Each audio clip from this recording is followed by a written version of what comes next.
A woman 4 months pregnant sinks to her knees on the cold laminate floor of the apartment she once called home. Her hands are clasped in a desperate plea. Tears streaming down her face as she begs the man she loves, the father of her unborn child, not to leave her. He stands over her, his face a mask of stone divorce papers held out like a death sentence. He calls her a weight, an anchor, dragging him down from the life he's destined for. But in the darkest moment of her life, a single knock echoes at the door. A knock that will shatter one man's world and expose a secret so vast no one in that room could ever have seen it coming. Stay with us to hear the story of how one woman's deepest betrayal led to the most stunning revelation of all. The silence in their small one-bedroom apartment on the west side of Chicago had become a living entity. It was thick and suffocating, clinging to the worn-out floral sofa and the water-stained ceiling. Amelia traced the rim of her chipped coffee mug, the lukewarm liquid inside a perfect metaphor for her marriage to Ethan. It had once been steaming, full of passion and promise. Now it was just there, stale and unappealing. For 4 years, Amelia had poured every ounce of herself into being the perfect wife for Ethan Cole. She'd learned to cook his favorite meals, ironed his shirts to a perfect crisp, and celebrated his every minor victory at the mid-level investment firm Sterling Cooper, as if he'd just conquered Wall Street. She believed in him with a ferocity that bordered on naive. He was her brilliant, ambitious husband, destined for greatness. She was just Amelia, the quiet girl from a small town who had gotten lucky, or so she had led him to believe. Lately, however, Ethan's ambition had curdled into something bitter and resentful. He came home later, his excuses for networking dinners becoming more frequent and less detailed. The easy laughter they once shared had been replaced by his sharp criticisms about the apartment, about her simple clothes, about her lack of influential friends. The worst of it came from his mother, Margaret Cole, a woman who wore her disappointment in Amelia like a prized diamond necklace. Every Sunday dinner was a trial by fire. Amelia, darling. Margaret had said just last week, pushing a piece of dry roast beef around her plate. I saw that Isabella Vance is back in town. Her family practically owns the Gold Coast. Ethan used to have a little crush on her in college, you know. A man needs a wife who can elevate him, who can open doors. It's a shame some people are just doors themselves, closed ones. Amelia had simply smiled her hand instinctively, going to her stomach where a secret fluttered. She was 4 months pregnant. She hadn't told him yet. She was waiting for the right moment, a moment of joy that might mend the growing cracks in their life. She imagined his face lighting up, the old Ethan returning as he realized they were starting a family. That hope was the only thing keeping her warm in the chilling silence of their home. Tonight, the silence broke. Ethan walked in, not even bothering to loosen his tie. He threw his leather briefcase onto the armchair, the sound making Amelia jump. He didn't look at her. He walked to the window and stared out at the flickering city lights, his back a rigid wall of contempt. "We need to talk, Amelia," he said, his voice devoid of any warmth. "I was just about to start dinner," she offered, her voice small. "I got that steak you like. I'm not hungry." He turned around, and his eyes were like chips of ice. The man she had loved, the man who had once written her poetry on napkins, was gone. In his place stood a stranger. "This isn't working," he said, the words clipped and final. "Any of it." Amelia's heart began to hammer against her ribs. What do you mean?" "Ethan," Is it work? Did something happen? He let out a short, cruel laugh. Yes, something happened. I woke up.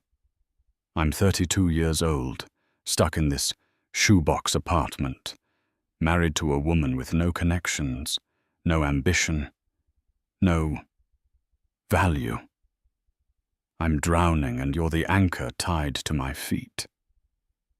Each word was a physical blow. Amelia felt the air leave her lungs. Value. Ethan, I love you. I've supported you in everything. Support, he scoffed, striding across the small living room. Making my dinner and washing my socks isn't support, Amelia. It's housekeeping. I'm being considered for a partner track position. A real one. The kind of position that requires a certain image, a certain type of wife. He stopped in front of her, looking down at her, as if she were a piece of furniture he was about to discard. I want a divorce. The two words hung in the air, monstrous and unbelievable. The world tilted on its axis.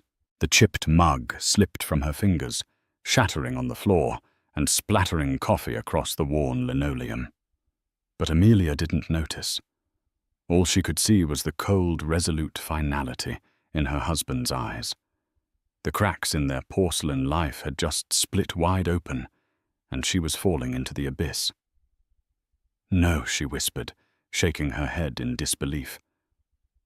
No, you can't mean that. We can fix this. There's nothing to fix, he said coldly. I've already spoken to a lawyer. The papers are drawn up. It was then, in that moment of absolute devastation, that her secret came tumbling out, not as a joyful announcement, but as a desperate, last-ditch shield. Ethan, you can't, she cried, her voice breaking. You can't. I'm pregnant. For a fleeting second, a flicker of something unreadable crossed Ethan's face. Shock. Maybe. But it was extinguished as quickly as it appeared, replaced by an expression of profound irritation, as if her pregnancy was not a miracle, but a poorly timed inconvenience. You're what he asked, his voice low and dangerous. Pregnant Amelia repeated a fresh wave of tears blurring her vision. She stood up, her hands protectively, cradling her still flat stomach.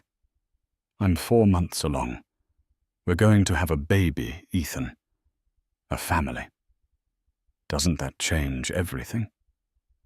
She searched his face for a sign of the man he used to be, the man who had talked about teaching their future son to play catch in Lincoln Park. Instead, she saw a calculating coldness that terrified her. He took a step back, running a hand through his perfectly styled hair. You should have told me sooner. It was an accusation, not a lament. I was waiting for the right time. I wanted it to be a happy surprise. A happy surprise. He laughed again, a sound utterly devoid of humor. Amelia. This isn't a surprise. It's a complication. A maneuver. Did you think trapping me with a child would work?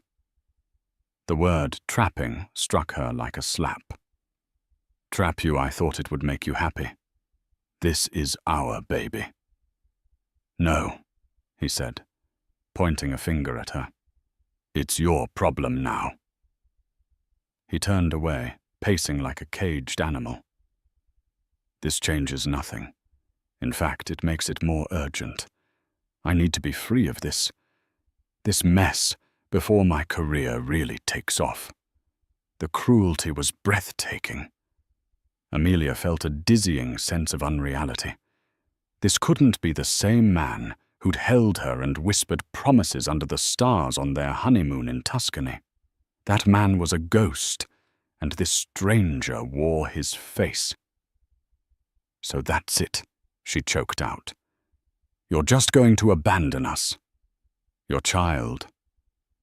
I'll pay child support, he said dismissively, as if discussing a utility bill. Whatever the state mandates, a clean break is better for everyone. You can go back to wherever it is you came from. Some quaint little town in the middle of nowhere, right? You'll be fine. The condescension in his voice was the final straw.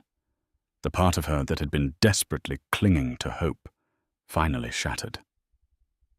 She saw him clearly now, not as her husband, but as a man whose ambition had consumed his soul. Over the next week, the apartment became a war zone. Ethan moved into the spare room, which was barely a closet, and their interactions were clipped and hostile. He spoke to her only to demand when she would be signing the papers he'd had couriered over. They offered a pittance, a one-time payment of $10,000 to help her get back on her feet. It was an insult, a clear message of how little he valued their 4 years together. Amelia's only solace was her daily phone call with her best friend, Clara, a sharp-witted nurse who had never trusted Ethan. "He's a snake," Amy Clara said, her voice laced with fury. "A social climbing viper. $10,000. After you put him through the last 2 years of his MBA program, working that awful waitressing job. He's garbage." "But what do I do, Clara?" Amelia sobbed into the phone. "I have nothing. He was my whole life." "No, he wasn't. He was a chapter. A terrible, poorly written chapter. You are so much more than his wife. You need to fight him. Get a lawyer." But Amelia couldn't. The thought of fighting of the ugliness of a legal battle while carrying their child felt insurmountable.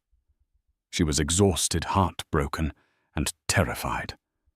All she wanted was for this nightmare to be over, for the old Ethan to walk through the door and tell her it was all a horrible mistake. The final devastating blow came on a rainy Tuesday. Amelia had been feeling sick all morning and was lying on the sofa when Ethan came home in the middle of the afternoon. He wasn't alone. With him was Isabella Vance. She was everything Amelia wasn't. Tall, impossibly chic in a Burberry trench coat, with blonde hair, styled in a way that screamed money. Her smile was polished and predatory as she surveyed the shabby apartment with open disdain. "Ethan, darling, this is charmingly rustic," Isabella said, her voice dripping with condescension. Ethan didn't even look at Amelia. "It's a temporary setback. Isabella is helping me look at condos on the Gold Coast." Amelia pushed herself up, her heart a leaden weight in her chest. "What is she doing here?" "Ethan, Isabella is my future, Amelia," he said, finally turning to face her. His arm was now wrapped possessively around Isabella's waist. "She understands my world. She's part of it. Her father, a managing partner at Vance Capital, is very interested in my career trajectory." Isabella looked at Amelia's slightly rounding stomach with a look of pure disgust. "I heard about your situation," she said, as if Amelia had a contagious disease. "Ethan has been so stressed. It's terribly unfair of you to burden him like this at such a pivotal moment in his life." The audacity of the woman, standing in her home beside her husband, lecturing her on fairness. A hot, unfamiliar anger began to burn through Amelia's grief. "You need to leave, Amelia," said her voice, trembling but firm. Isabella just laughed. "Oh, I think it's you who'll be leaving, dear. Now be a good girl and sign the papers. Ethan and I have dinner reservations at Alinea." Ethan walked over to the coffee table and slapped the divorce papers down. "Sign them, Amelia. It's over. Stop making this so pathetic and dramatic." Pathetic. The word echoed in her ears. He saw her love as pathetic, her pain as dramatic, her child as a burden. She looked from his cold, impatient face to Isabella's smug, triumphant one. They were a matched set.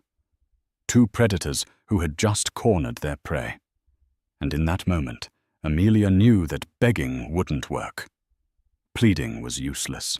The man she had married was truly gone, and in his place was a monster. The rain outside lashed against the windows, a furious, weeping sky that mirrored the storm inside Amelia's heart. Isabella and Ethan stood there, an unholy alliance of privilege and cruelty waiting for her surrender. The sight of them together in her home, discussing their future while systematically dismantling hers, was a unique form of torture. "Just sign it, Amelia." Ethan repeated his voice, tight with annoyance. He tapped his expensive watch. "We're going to be late." Amelia's gaze fell to the papers on the table. Dissolution of marriage. Ethan Cole and Amelia Cole. The words were so clinical, so sterile, for something that felt like an amputation of the soul. Beside it lay a pen, sleek and silver, an instrument of execution. She sank to her knees. It wasn't a calculated move. It was a complete collapse of her spirit. Her legs simply gave out, unable to support the weight of her grief and despair. The worn carpet scratched against her knees.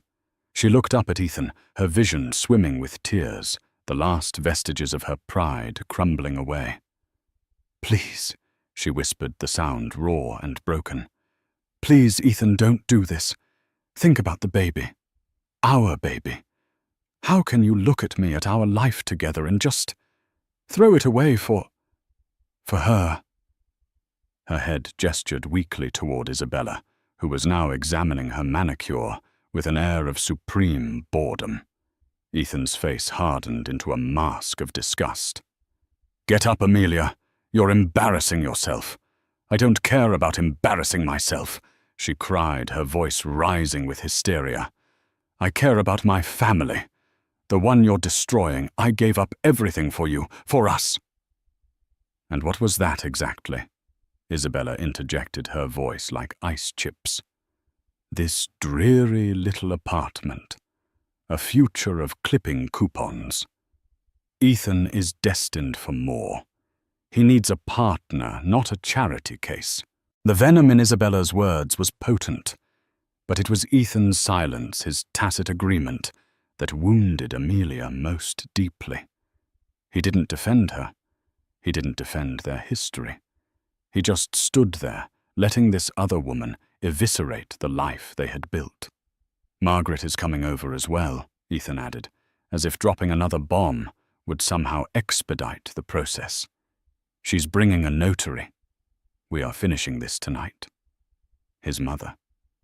Of course. The architect of so much of her misery would be present for the final demolition. A family affair. Amelia's pleas died in her throat. She could see it was useless. They weren't just ending a marriage. They were performing an exorcism, purging the inconvenient, simple girl from their glittering, ambitious lives. She was at her lowest point, on her knees, pregnant alone and being treated as less than human. A profound and chilling emptiness settled over her. This was rock bottom. It was cold and dark, and there was nowhere else to fall.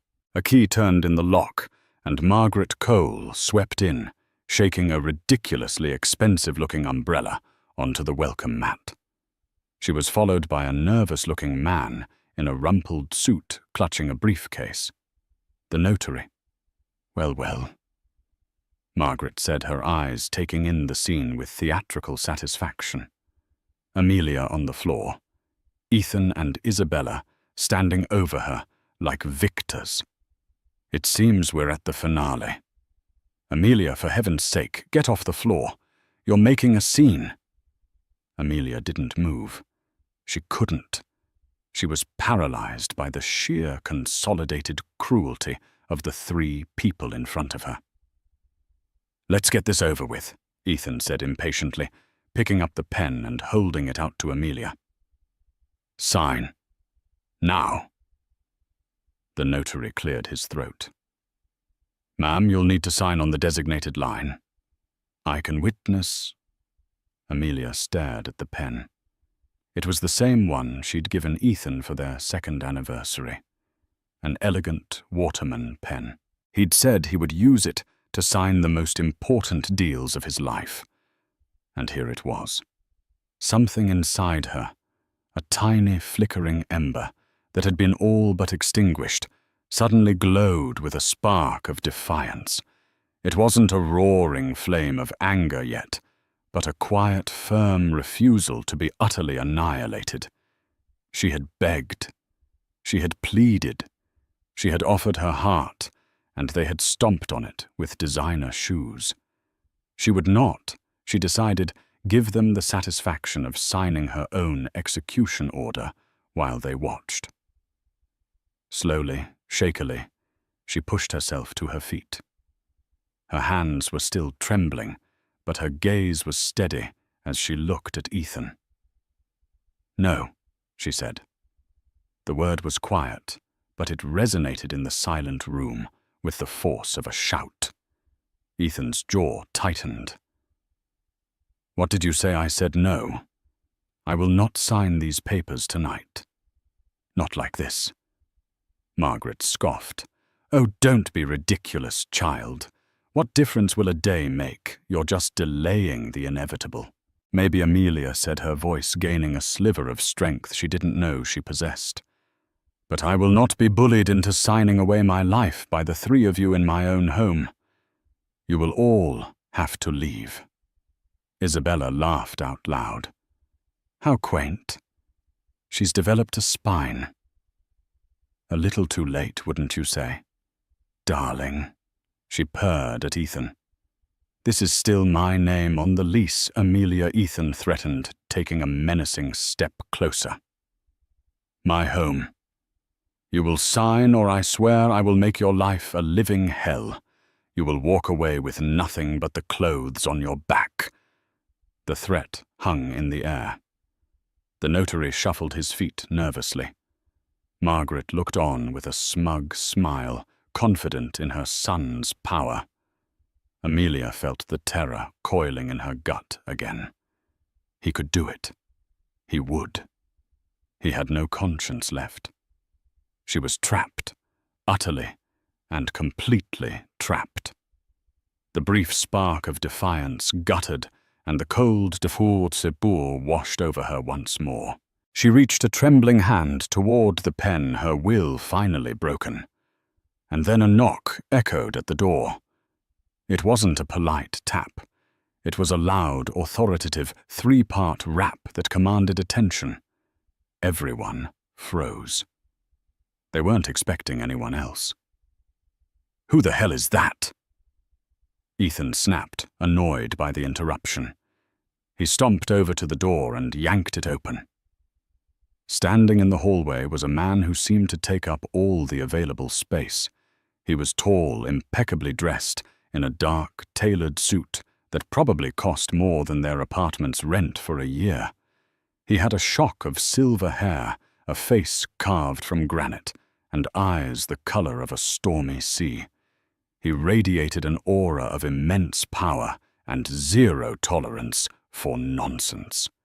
Behind him stood a younger, equally well-dressed man, holding a leather portfolio. Ethan stared, momentarily speechless.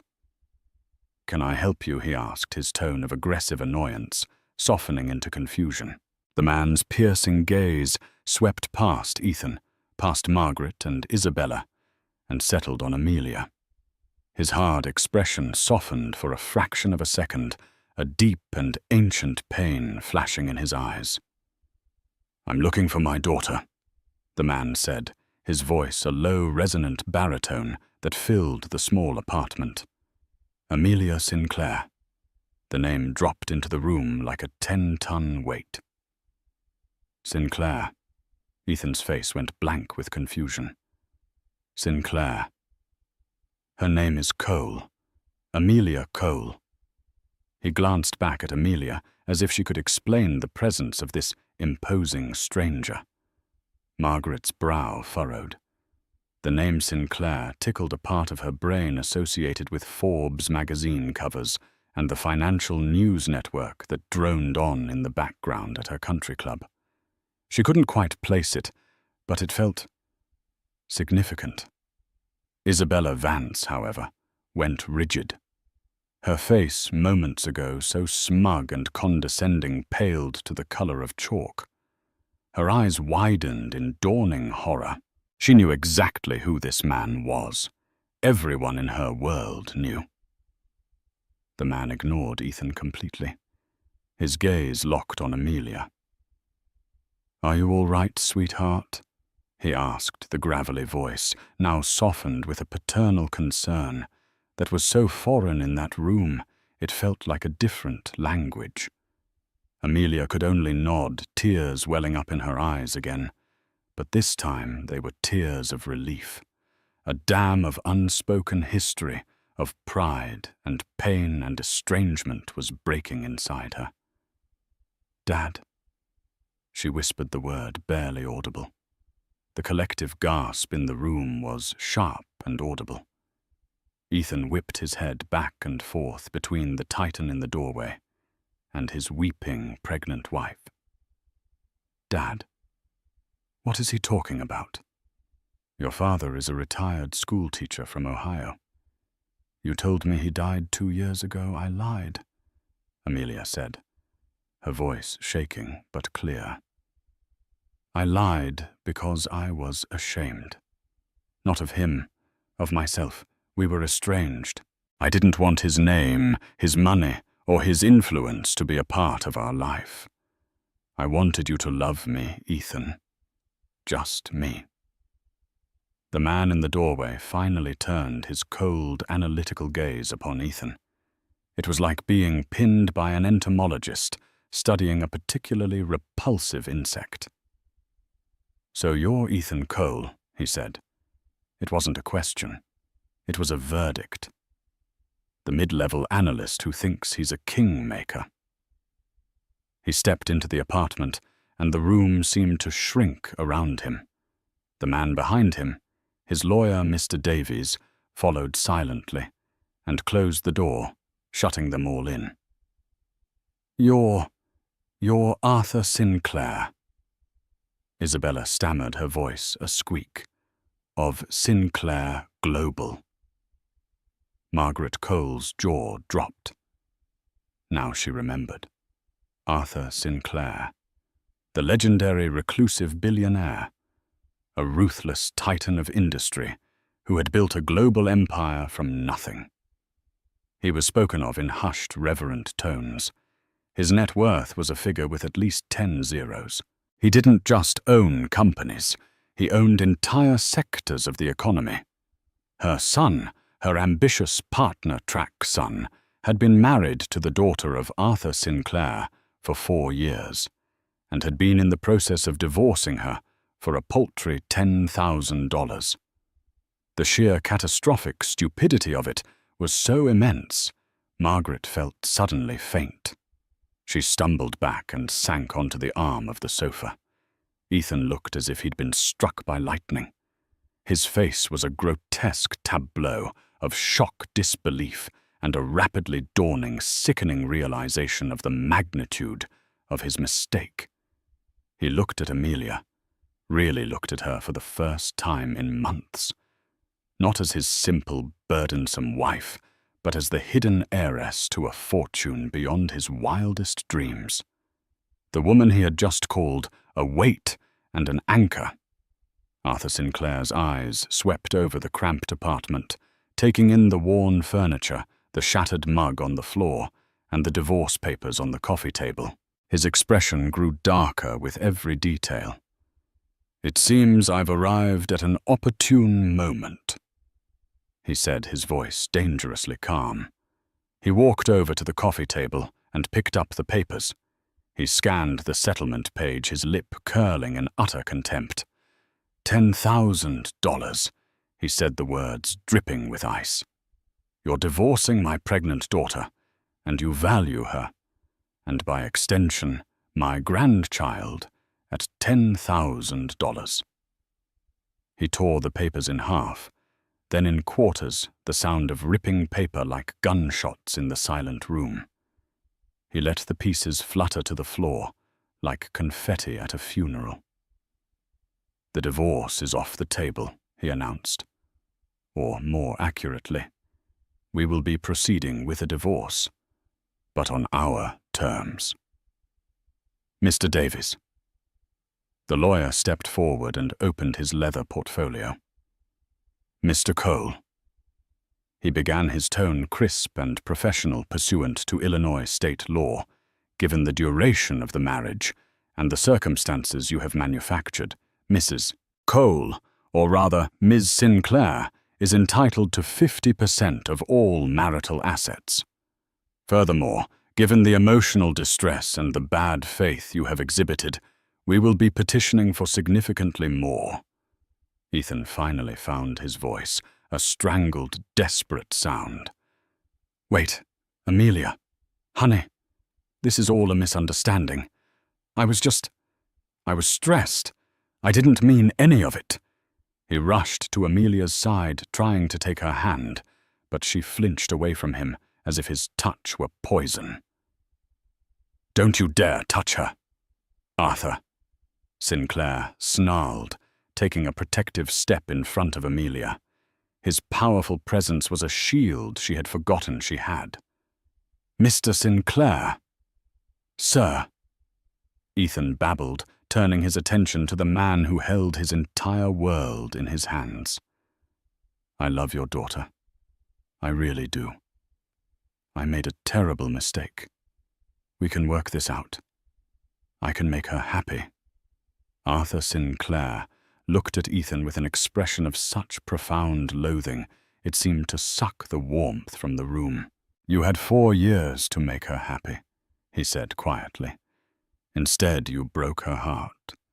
You stood by while your mother and this socialite. He gestured dismissively at Isabella, humiliated her in her own home. You valued her at less than the price of the car I bought my driver last Christmas. Your window for working this out closed the moment you brought another woman into this house. Your chance at being a part of this family, of knowing my grandchild, just went up in smoke. He then turned his piercing gaze to Isabella Vance. And you. Miss Vance, your father's company, Vance Capital, has been trying to secure a meeting with my acquisitions team for 6 months. Is that correct? Isabella turned white. I don't handle that side of the business. No, you don't, Arthur agreed. You just reap the benefits.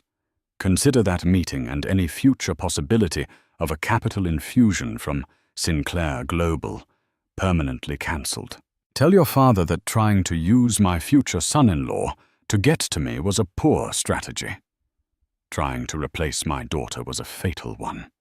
He had dismantled them all in less than 5 minutes. Their ambitions, their schemes, their entire sense of self-worth lay in tatters at his feet, along with the shredded divorce papers. Ethan's face was a mess of sweat and desperation. Please, sir. Amelia, tell him. Tell him we can fix it. Amelia looked at the man she had once loved, now reduced to a pathetic, groveling mess.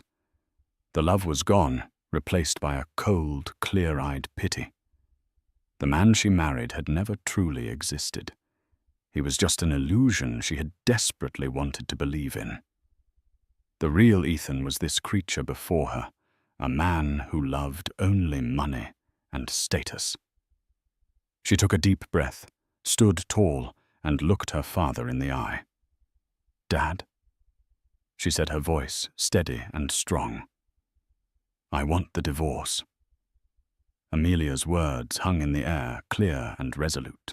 The declaration coming from the woman who had been on her knees begging just 10 minutes earlier was the final definitive shift in the room's power dynamic. It was no longer Ethan's show. It wasn't even Arthur Sinclair's. It was Amelia's. Ethan stared at her, his mouth agape. "Amelia, no.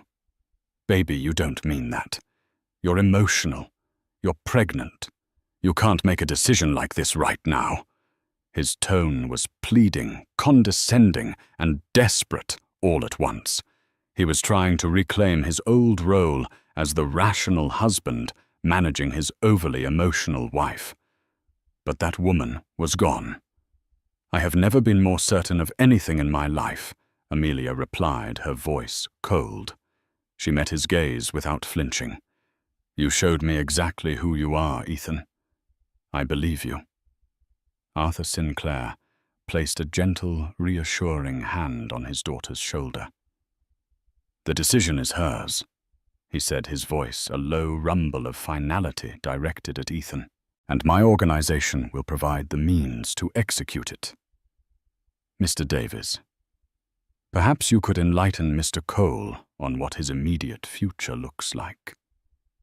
Mr. Davies, who had been standing by with the quiet efficiency of a guillotine operator, stepped forward again. He pulled a sleek tablet from his portfolio. "Mr. Cole," he began, his tone utterly devoid of emotion. "While the marital assets within this apartment are frankly negligible, our preliminary discovery has been quite fruitful." He tapped the screen.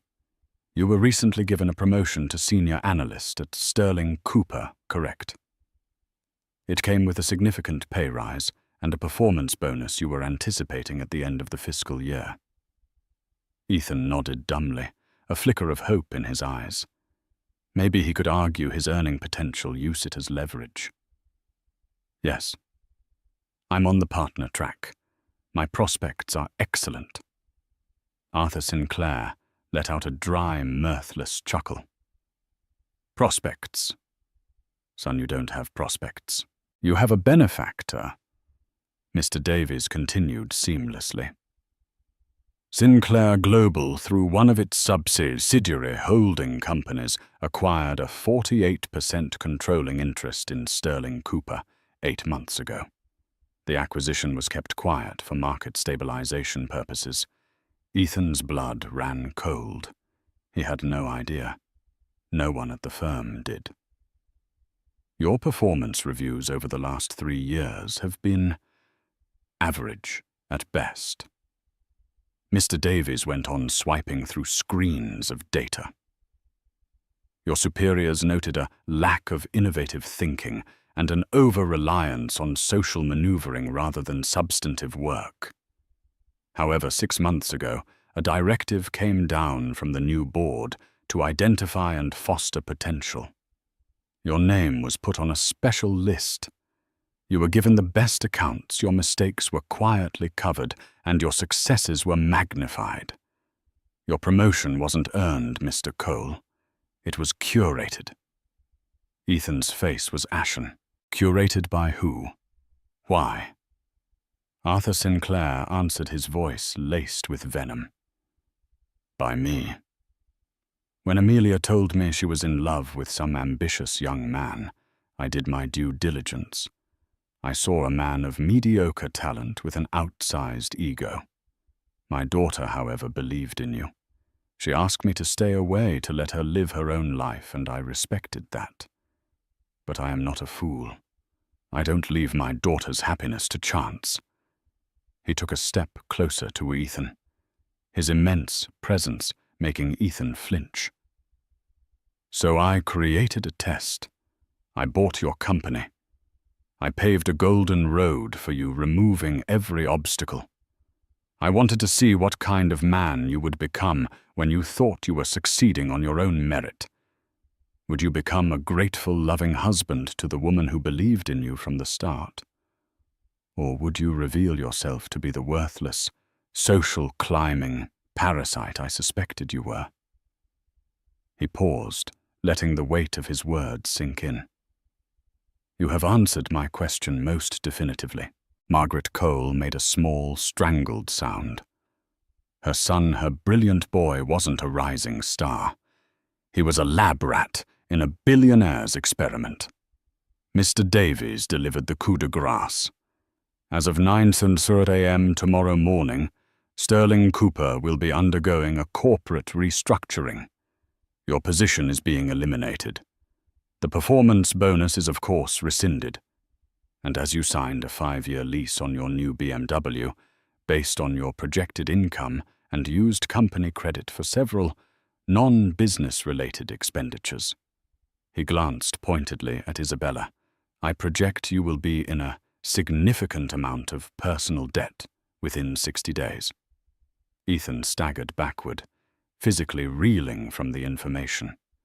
His job, his car, his future, all of it was an illusion. A house of cards built by the man he had just tried to swindle, and that man was now blowing it all down. He turned his wild, desperate eyes back to Amelia. Amelia, you knew? Was this all some kind of sick game to you? No, Amelia said, shaking her head. The genuine pain in her voice cut through the tension. I had no idea about any of this. I thought your success was real, and I was so proud of you. Her voice broke on the last few words, the ghost of her love, still a tender wound. That more than anything seemed to finally break Ethan. The knowledge that she had genuinely loved him, had genuinely believed in his sham success, and he had thrown it all away. Arthur Sinclair wasn't finished. He turned to the notary, who was trying to merge with the wallpaper. You can go. Your services will not be required. The man practically sprinted out of the door. Then he faced Margaret. Madam, he said, his voice dangerously low, I have transcripts of every single Sunday dinner for the past 2 years. My daughter thought she was just venting to her best friend, Clara. But Clara is a very loyal friend. She recorded it all. The insults, the condescension, the constant undermining of my daughter's worth. A good lawyer could frame that as a campaign of intentional infliction of emotional distress. Margaret's carefully constructed composure shattered. She stared at him speechless with terror. Get out of my daughter's home, Arthur commanded. Margaret didn't need to be told twice. She grabbed her purse and scrambled out, not even sparing a glance for her imploding son. Now only 4 remained. Arthur, Amelia, Mr. Davies, and the wreckage of Ethan and Isabella. As for you, Mr. Cole, Arthur said, you will pack a bag with your personal effects. Facts. You will be staying at a hotel tonight. My driver will take you. You will not contact Amelia again, except through her attorney, Mr. Davies. Is that understood? Ethan could only nod, a broken man. He stumbled toward the bedroom like a zombie, his grand ambitions reduced to ash. Finally, Arthur Sinclair looked at Isabella Vance, who was frozen in place, a statue of horrified privilege. You're still here, he stated flatly. Isabella flinched and practically scurried to the door, fumbling with the knob before disappearing into the hallway, her hurried footsteps echoing her retreat from a world she was no longer welcome in. The storm had passed. In the devastating silence that remained, Amelia finally let out a shuddering breath and collapsed into her father's arms, weeping for the love that was lost and for the strength she was finally painfully finding again. The small apartment, once a container of so much pain and tension, was now eerily quiet. The lingering scent of Isabella's expensive perfume and the faint, acrid smell of Ethan's fear were all that remained of the confrontation. Ethan had emerged from the bedroom minutes later, pale and silent, carrying a single duffel bag. He didn't look at Amelia. He couldn't. He walked out the door under the watchful eye of Arthur's driver, a man built like a refrigerator who had been waiting silently in the hall. The door clicked shut, a sound of absolute finality. Amelia was sitting on the worn-out sofa, a warm mug of tea that Mr. Davies had somehow produced cradled in her hands. Arthur Sinclair sat beside her, not crowding her, but his presence was a solid, comforting wall. For the first time in years, she didn't feel like she had to be strong, because he was strong enough for both of them. "I'm sorry, Dad," she whispered, staring into the tea. "I'm so sorry I shut you out. I was stubborn and stupid." Arthur sighed a deep, weary sound. He reached over and gently took her hand. His own was large and calloused, the hand of a man who had built things and destroyed them. "You were in love, Amelia. You wanted to build a life on your own terms. There is no shame in that. The shame belongs to the man who couldn't see the value in the gift you gave him." They sat in silence for a moment, the old, painful chasm between them slowly closing. "You bought his company?" she finally asked, a note of disbelief in her voice. "You really did all that I did," he admitted. "When you cut off the trust fund you were supposed to receive on your 25th birthday, you told me you never wanted a dime of my money to influence your life. I honored that. But I have an entire corporate intelligence division at my disposal. I wasn't going to let you face the world completely unprotected." I watched him. I saw his resentment grow as his own meager talents couldn't match his ambitions. I saw him looking at you, not with love, but as an obstacle. The experiment was my last-ditch effort. I gave him the world on a silver platter to see if he would share it with you. He chose to try and trade you in for a shinier model instead. The cold, calculated nature of it was terrifying, but it was also born from a fierce, protective love she had forgotten the feeling of. Mr. Davies cleared his throat softly. "If I may, Ms. Sinclair," he said, pulling out a folder, "we should discuss the next steps. Your father has already taken the liberty of securing a new residence for you at the Four Seasons Residences, a 3-bedroom suite. It's fully furnished and staffed. We can have your personal belongings from this apartment packed and moved by morning." Amelia looked around the shabby apartment. It had been her home, the place she'd poured her love and hope into. Now it just felt like a cage she had been freed from. "Okay," she said quietly. Furthermore, Mr. Davies continued. "We will be filing the divorce papers tomorrow. We will be petitioning for the full 50% of all assets accrued during the marriage, which ironically, thanks to your father's intervention, includes a portfolio of stocks granted to Ethan upon his promotion. They are currently valued at approximately $1.2 million. Amelia's jaw dropped. "He doesn't know about them yet," Arthur added with a grim smile.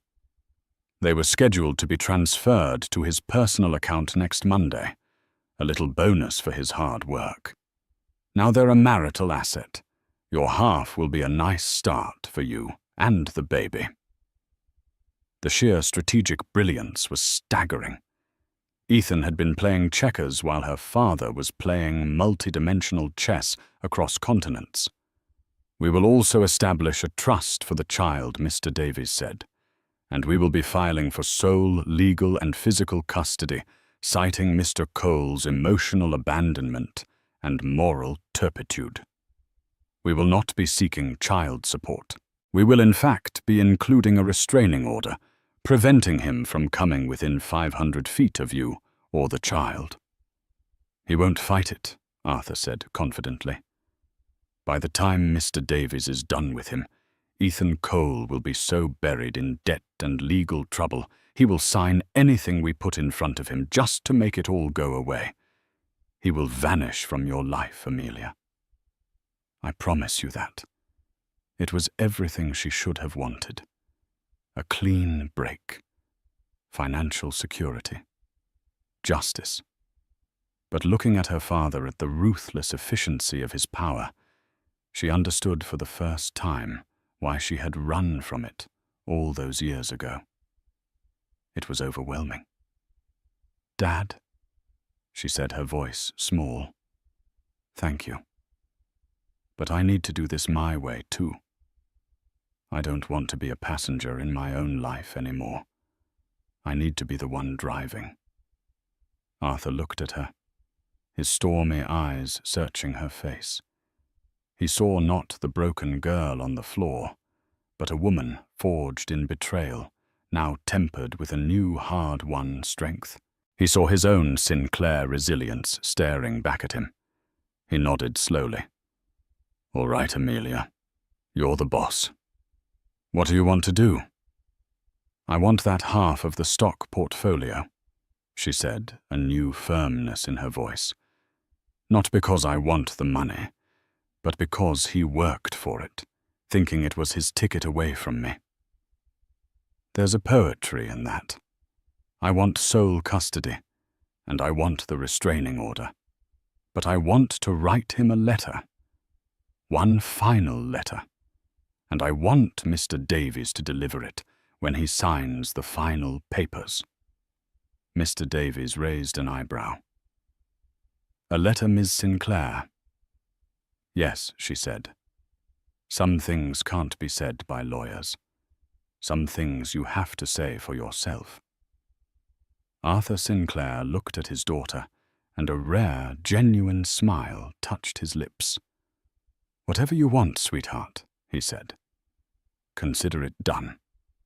The architect of consequences was ceding control to his creation, and she was about to design her own future.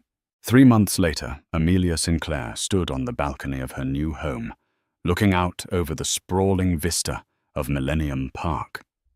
The city lights twinkled below like a carpet of fallen stars. A gentle breeze rustled the leaves of the potted hydrangeas that lined the terrace.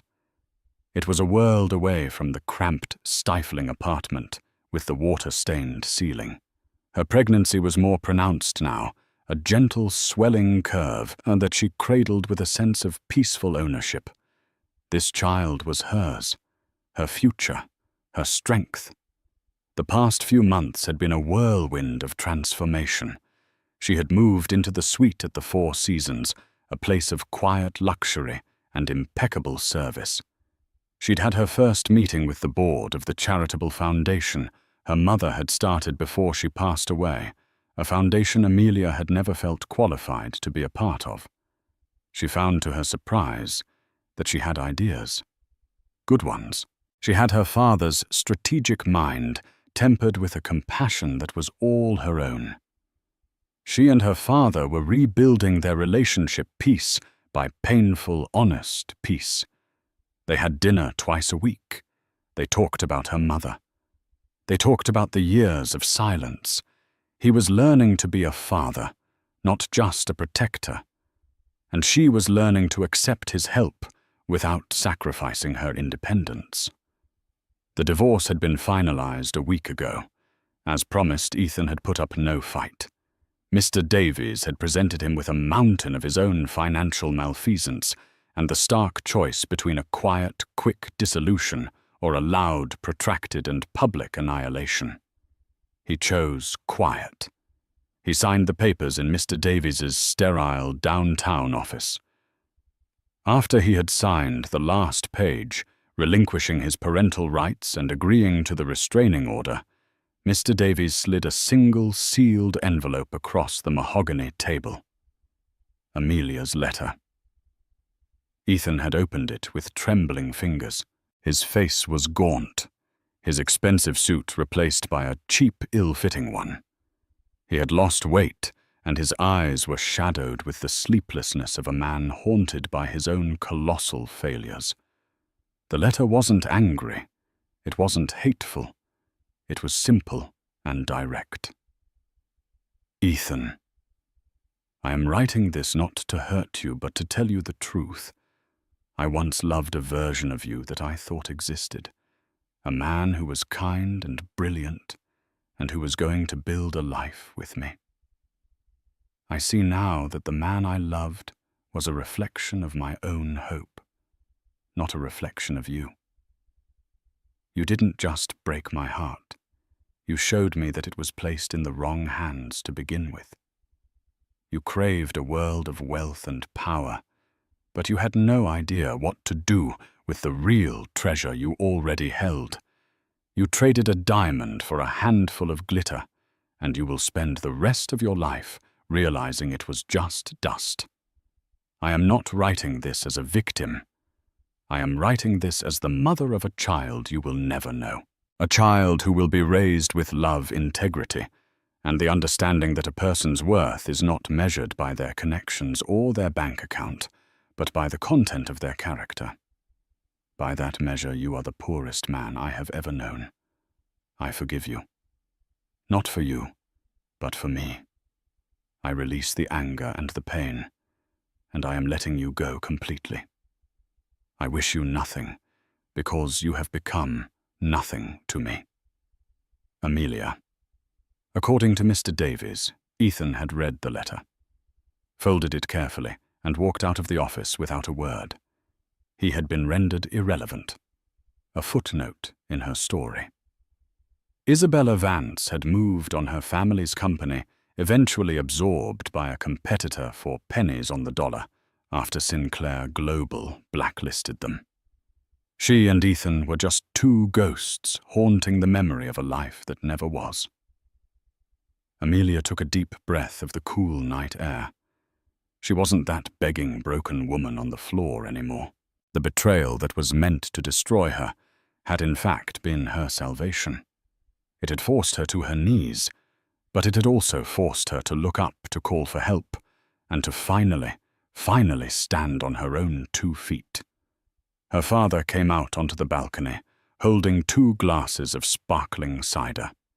He handed one to her, and they clinked them together gently.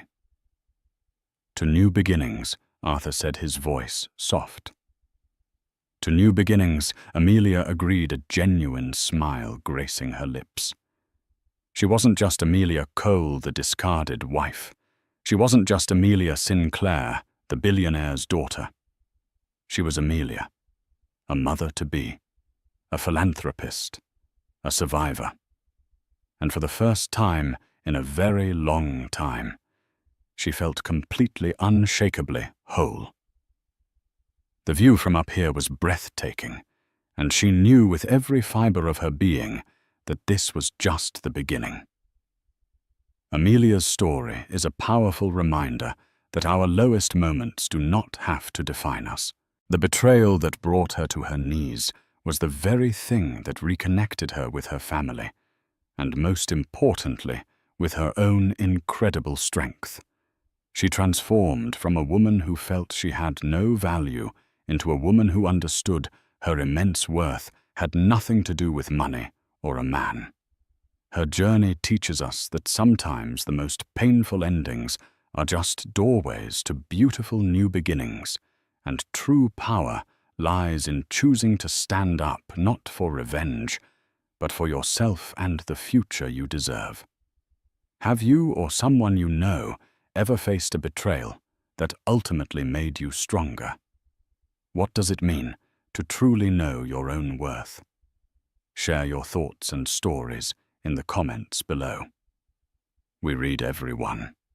If this story touched your heart, please give it a thumbs up. Share it with someone who might need to hear it. And don't forget to subscribe to our channel for more real-life stories that will inspire and move you. Thank you for listening.